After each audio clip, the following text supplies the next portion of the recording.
কারো মুখে হাসি নাই, ওই যে দেখা যাচ্ছে নাকে রুমাল দিয়ে যাচ্ছে, নাকে কাপড় চাপে যাচ্ছে। হ্যাঁ, যার কাপড় নাই, রুমাল নাই, টিস্যু নাই, সে হাত দিয়ে 2 হাত দিয়ে নাকটা বন্ধ করে যাচ্ছে। এতটাই দুর্গন্ধ।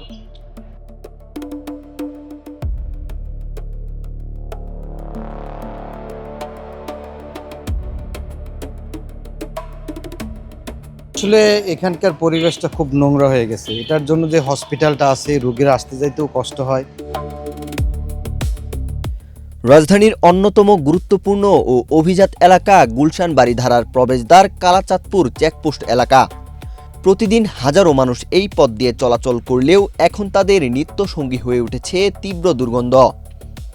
কালাচাঁদপুর ব্রিজ সংলগ্ন খালের দূষিত পানি ও জমে থাকা বজ্র থেকে ছড়িয়ে পড়া অসহনীয় দুর্গন্ধে অতিষ্ঠ পথচারী, যানবাহনের যাত্রী এবং আশেপাশের বাসিন্দারা। নগরীর ভিআইপি এলাকার এমন বেহাল পরিবেশ নিয়ে ক্ষোভ বাড়ছে সাধারণ মানুষের মধ্যে। দিনভর ময়লা আবর্জনায় ভরা এই খাল থেকে বের হওয়া দুর্গন্ধে নাক মুখ চেপে চলাচল করছেন পথচারীরা। কেউ হাত দিয়ে নাক ঢেকে, কেউ বা মাস্ক ব্যবহার করে দ্রুত এলাকা পার হচ্ছেন। অফিসগামী মানুষ থেকে শুরু করে স্কুল কলেজের শিক্ষার্থীরাও পড়েছেন চরম দুর্ভোগে।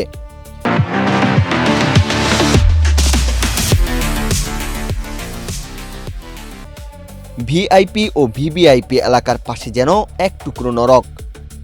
বাচ্চাদের অনেক অসুস্থ হয়ে যায়। এই যে কিছুদিন আগে বাচ্চাদের বমি হয়েছে, জ্বর হয়েছে, এমনকি এখন এই গন্ধের ভাইরাসটা কিন্তু বেড়ে যেতেছে। কিন্তু এই যে গ্যাসে এখানে থাকা টেকার মতন না, এই গ্যাসে মানে মানুষের পেট মুখ ফলবে। অক্সিজেন মোটেই নেওয়া যায় না এই জায়গায় এসে। আমরা যাত্রীও নিতে নিয়ে এই জায়গায় দাঁড়াইতেই পারিনি, এত গ্যাস। এখানে প্রশাসন যে কীভাবে রয়েছে আল্লাহ বলতে পারে। এখানে থাকার মতন না, এখানে যেভাবে এই দুর্গন্ধ, এখানে টেকার মতন না। যেটা গন্ধ লাগে বমি আসে, যাইতে পারি না, বমি হয়। এটা ভালো করলে ভালো হতো। যত ময়লা আবর্জনা ডাস্টবিনের লোক আয় বুঝছেন না, এটি আয় সব একখানে জমা হয়েছে, মাটি মুড়ি সব। আর যত বাড়ি ধরাতে দিয়েছে যত ময়লা সব এনে আয়, এই ময়লাটি একখানে জমছে, এই কারণে দুর্গন্ধ। আর এখানে যত মানুষ আওয়া যাওয়া করে হসপিটালে, তারা মনে করেন যে প্রচুর অসুস্থ হয়ে যায়। আর খালি কাশে, এই ধরনের জন্য মনে করেন যে অসুস্থ হয়ে যাইতেছে মানুষ খুব। আসলে আমরা তো এই পাশে এলাকায় থাকি, দেন আমাদের যাতায়াতের সময় একটু দুর্গন্ধ হয়। বাট অনেকে অনেক ধরনের কমেন্ট করে, মন্তব্য করে, বাট সেটার জন্য আমরা অনেকে কথা শোনায়। দেন পাশে কন্টিনেন্টাল হসপিটাল, সো হসপিটালে অনেক পেশেন্ট পার্টি থাকে যারা এটার জন্য বাইরে বের হতে পারে না, দেন খাবার ক্যান্টিনের পাশে দাঁড়াইতে পারে না, তারা নিজেকে কমফোর্টেবল ফিল করে না। চেকপোস্টে দায়িত্ব পালন করা পুলিশ সদস্যরাও এই দুর্গন্ধে অতিষ্ঠ হয়ে পড়েছেন। দীর্ঘ সময় ডিউটি করতে গিয়ে শ্বাসকষ্ট ও অস্বস্তির কথা জানিয়েছেন তারা।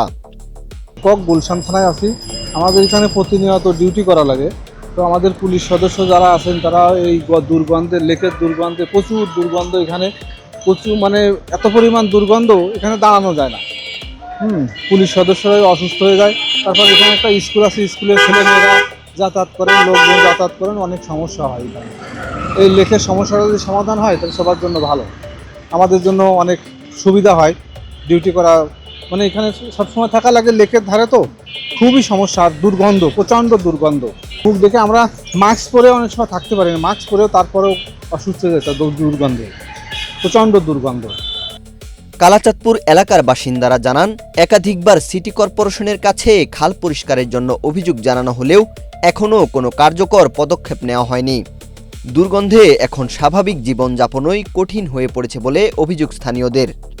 সিটি কর্পোরেশনের 7 তলা, 8 তলা, 9 তলা বজ্র বিভাগ এই সেই করতে করতে আমার জুতার সুপতলাক হয়ে গেছে।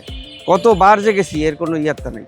এবং এই 20 বছর ধরে এই লেকটা একবার সিটি কর্পোরেশন, একবার রাজুক, একবার বিভিন্ন রকমের প্রতিবেদন তৈরি হলো, লেগের দিকে তাকানো যায় না।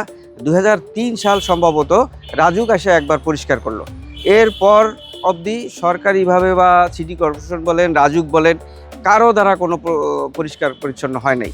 আমরা একটা মাত্র ভবন থেকে মাসে সর্বপ্রথমে 3000, 5000, 10,000, আর এখন আমাদের প্রতি মাসে 15,000 টাকা দিয়ে আমরা এটা পরিষ্কার করি।